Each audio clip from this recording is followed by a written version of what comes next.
This video is sponsored by JA Transportation, the leading vehicle transport and recovery company in London and also covering the rest of the UK.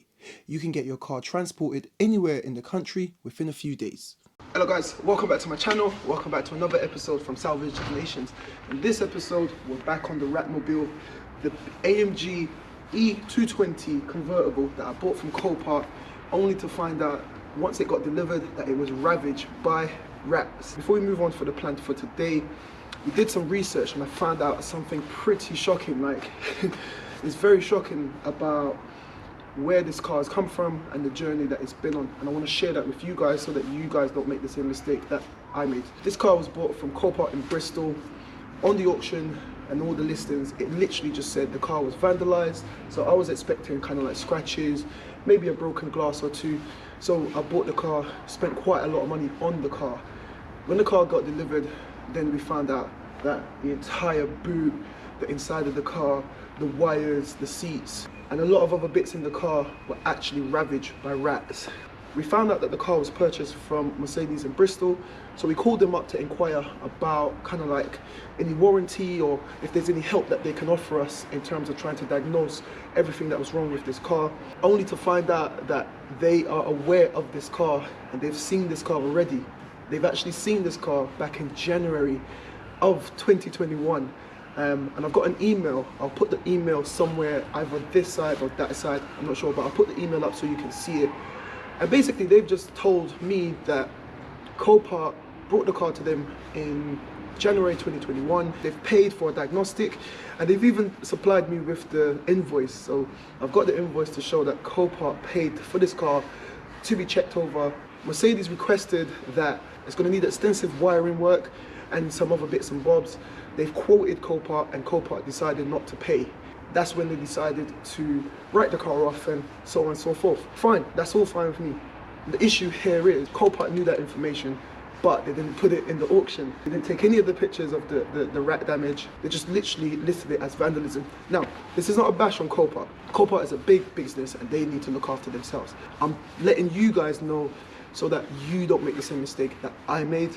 I've always spoken about coming down, and I just want to remind you guys, when you're shopping in COPART or any other online auction, if you can, go down and check out the car for yourself, because COPART are covered in the small print and they've said it's up to us as consumers to come down and do our own checks. That being said, we've got the car here. Salvage Nations, this is what we do. We're going to be getting this sorted. I'm very confident we can get this sorted. So with that said guys, the plan for today is we're going to be cleaning out the car and I'm trying to get the car running for today. There's a few wires that I need to repair, so we're going to get the car ready for today. So let's go. Yo, D, what are you doing? I'm getting in the car and getting it ready, man. You can't get in the car like that, man. Rats, they got carry diseases, loads of stuff, man. Come on. Actually, you know what? You're right. I got just the thing. 1 second. How's that? Is that better? Yeah, that's much better. Let's go.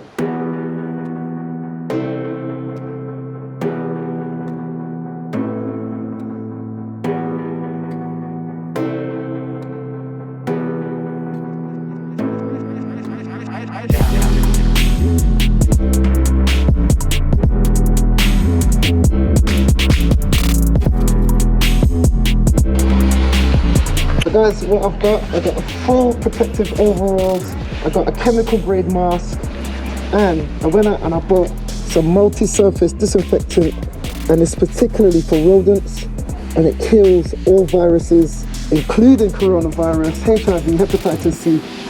This is really strong stuff. So I'm going to be going into the car, we're going to be spraying this all over. I've got my high pressure bottle, I've pumped it. Have a look. I'm going to be spraying the entire car with this. So, let's go.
Right guys, that is some very exhausting work, but I've listened to your comments. Safety first, full PPE. I've gone ahead, you've seen the disinfectant that I bought. I've put bleach down as well, so double whammy. I've literally showered the entire car with the disinfectant, and that will get rid of any viruses, and I have to maintain my safety as well of the safety of whoever drives this car after me. Now the cleaning process is done. I want to dig into the back seats. I've got a couple of codes for the fuel pump. I want to check out the fuel pump. I want to check out the seatbelt buckles because I've got a code for them as well, and I can clearly see that the wires have been broken there. So guys, hopefully we can get this car running in this episode. I'll finish the cleaning. Now let's continue and try to get the car running. Let's go.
So guys, I've stripped out the back a bit more. I've disinfected everything once again, and I can see, because I've put it on the diagnostics, one of the issues is there's no communication with the fuel pump. Now, underneath the seat, that's why I took off this panel here. That's the fuel pump cover, and the fuel pump is located in there. Now, if you look here, this is the earth wire, and clearly this goes straight to the fuel pump, and that earths the fuel pump. As you can see, it's completely true through the earth wire. I'm still wearing my PPE. I've taken my mask off because I've got the top open and I've sprayed everything out. I'm happy with this. Once again, just so I can show you, this is a special chemical grade disinfectant that I bought off the internet. It kills all viruses, including HIV, hepatitis C, coronavirus, and it will kill, I've already double checked, it will kill any viruses that potentially that rats will carry. It's very strong stuff. I'm changing my gloves every 15 to 20 minutes. I'm wearing my PPE, I'm disinfecting, and then once I'm done, all of my tools, everything, I'm gonna go over it again and disinfect it with this. I've got lots and lots of this. So let's try to repair this wiring, and then hopefully we'll continue going through the back, see what other damages we can find, and hopefully we can get this car running today. Let's go. Hey D, do you think if I was to, you know, have a bath in that liquid, I wouldn't catch coronavirus? President Trump said, you bathe in bleach, it gets rid of. I'm not saying that. If you bathe in this, you will still catch coronavirus. Coronavirus is very serious. Get your vaccine. Don't listen to anything else. You should know better. Guys, I always do all my own wiring, and over the years I've developed my electrical skills.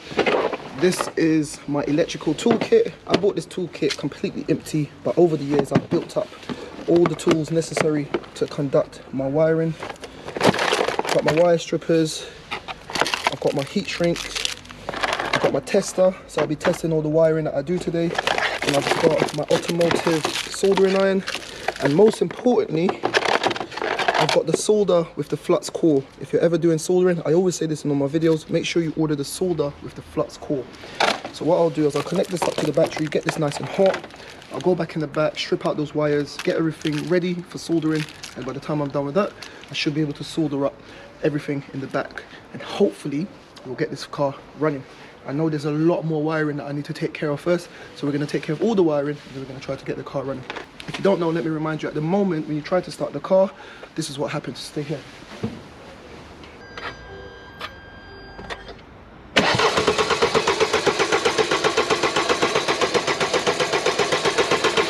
So hey guys, the electrics are working, but the engine is not combusting. to get combustion, you need air and you need fuel. There's clearly air going in. This is the air intake here. I've checked the airbox. There's no dead rats in the airbox. There's air going in, so that means it sounds to me there's no fuel going in. And as we've just seen, there's lots of wires that are cut to the fuel pump. So let's start there.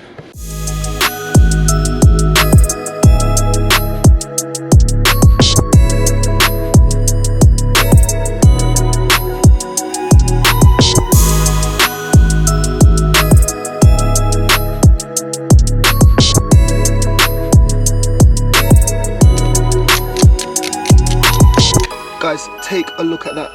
These things are so disruptive. So I'm gonna get rid of all of that damaged area right there. Look at this, guys. They're so disruptive. So we're gonna get rid of that, and everything I'm chucking away, I'm chucking it into a box. I'm gonna keep this connector, and there are two. So this is the other little one.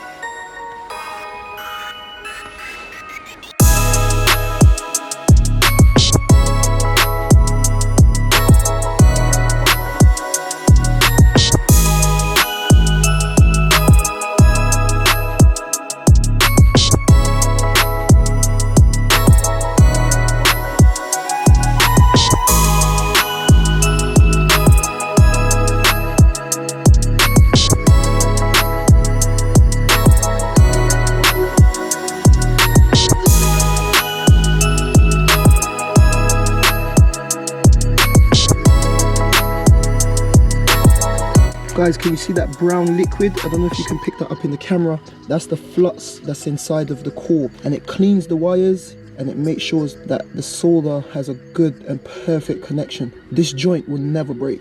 And I'm putting an extra solder just so that it's strong.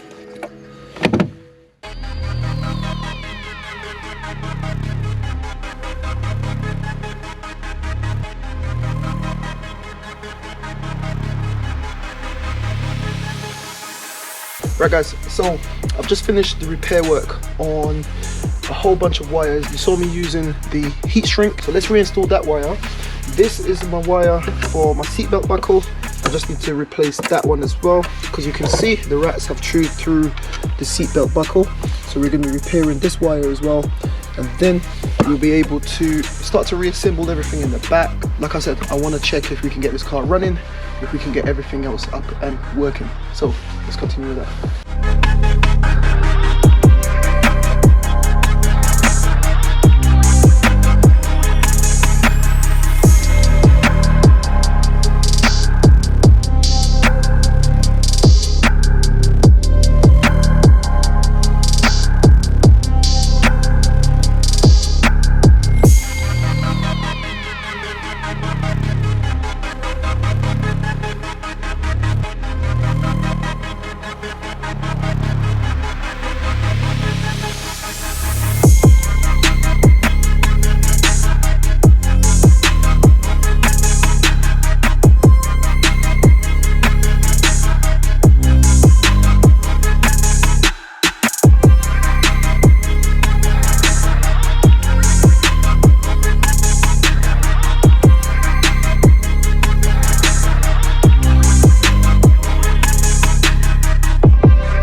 I've just repaired this side of the seatbelt buckle. I've put some heat shrink as well, and I've just gone over it with some insulation tape. That's gone back together, so that is going to be perfectly fine. However, I've got a problem. If you come in a bit close, they've chewed off the wire right to the edge, so there's nothing for me to hold on to right there. So what I've done, I've gone to my breaker BMW and I've cut some this connector. Now I know for a fact, if you look inside, the connectors are exactly the same on the inside here and the inside there, and they can come apart in the same way. So I'll just show it to you. So you lift this clip right there on these little, a lot of automotive connectors, they're more or less the same. So once you lift that clip like so, you can see the connectors inside. I can take those out, and if I do the same thing here, I can lift that, and as you can see, the connectors are inside. So all I need to do is choose two, like so. So one connector, two connectors, and these are the two connectors that I'm going to use, and I've got one for negative and one for positive. So I'll use these two connectors and replace, where is it? I'll replace these two connectors with these. So guys, what I've just done is I've removed the little broken piece. This is all very technical stuff, but you will be saving a lot, and it's completely fine. This is the pin and a bit of wire from my breaker car, and literally it just slides in like that, just like the original one. Have a look, I don't know if you can see that. Slides all the way through and it clips into place, and then that will be able to pop back into that socket. So I'm going to do that for both sides, connect it all up, then I can solder this side onto the cut section of the wire, and everything should be okay. I'm going to insulate all of that as well, and then I'm going to put everything on the diagnostics, and then hopefully we'll see where we're at after that. So let's go. That's my Wait.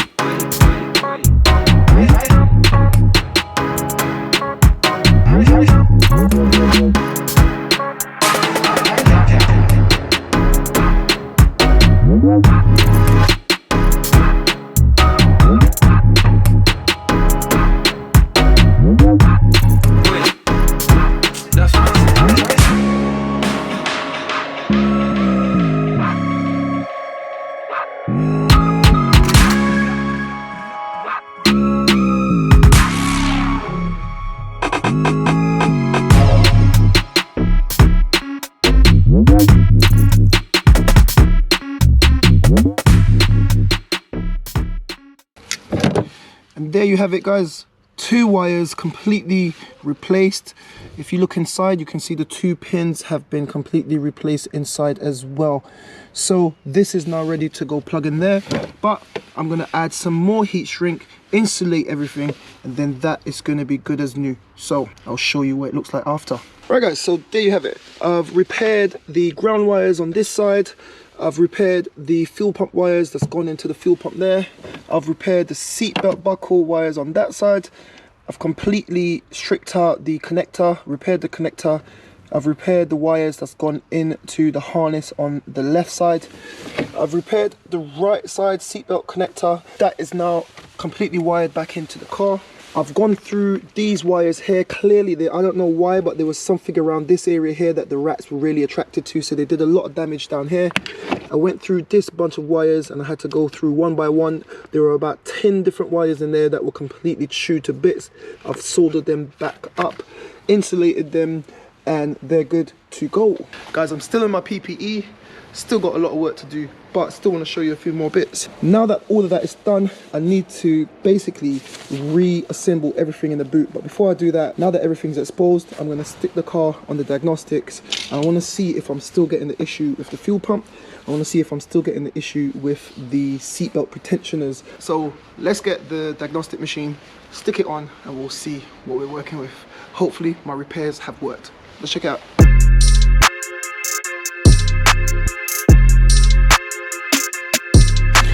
Hold up guys, stop. If you're watching this and you're not subscribed, make sure you press that subscribe button now. If you're enjoying this kind of content, make sure you give me a thumbs up, and make sure you tune in to the next episode from Salvage Nation. Now we can continue.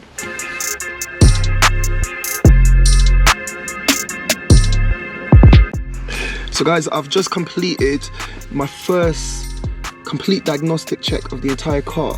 Now, as you can see, there's a lot of faults. However, all of those faults are going to be present from before I did any kind of repairs. So what I'm going to do, press quick erase.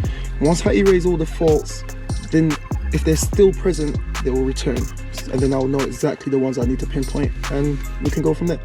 So once that's done, I'll let you guys see. So guys, I don't know if you can see that clearly, but as you can see, the CDI motor electronics, which is the engine module, is passed with no fault. That always had 2 faults in there to do with the fuel pump, so I believe that my fuel pump issue has been fixed. Still have ambient light, front signal acquisition module, and the rear signal acquisition module. Those have still got 2 faults. I'm going to be checking out to see what those are. Air conditioning still got a fault, but have a look, the majority of everything else is passed with no faults. Now, the power steering had a fault in there. I've repaired that, no fault. The major one that I wanted to check though is the airbag system.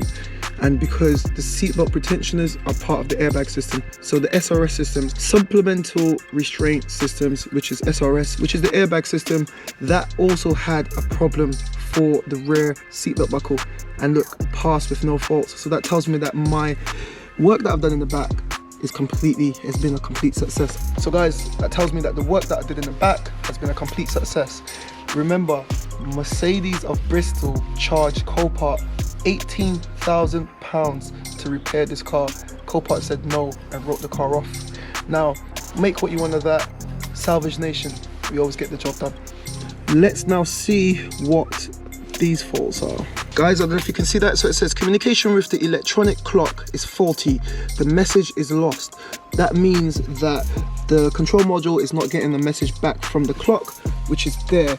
So that leads me to believe that maybe a rat has gotten under here somehow and chewed away at the wires. So I'm gonna have to remove this bad boy, and I need to check out the wires for that. I'm assuming, or I'm thinking, my guess at the moment is there's still some sort of damaged wire with the CAN network, because have a look, you press the button, it makes a click, it's still not starting. However guys, we'll be doing all of that unfortunately in the next episode. I need to pack up here because I need to head off and collect some parts for my other build. So this is where we're going to be ending this episode. But stay tuned for the next episode guys on the Ratmobile. We're going to be finishing off all the little bits and bobs, and then we'll be checking to see if the car starts. So if you've enjoyed that, make sure you give me a thumbs up, and if it's the first time you're watching, make sure you smash that subscribe button, because you don't want to miss what's coming next for the Ratmobile. You don't want to miss, definitely don't want to miss what's coming next for my E92. Like I said in the last video, I've got an appointment booked and I'll be doing that quite soon to get a custom exhaust on that car. I've got a lot of new content coming with a lot of new builds. So if this is what you like to see, make sure you smash that subscribe button and make sure you give me a thumbs up. And like I always say guys, keep it moving, and I'll see you in the next one.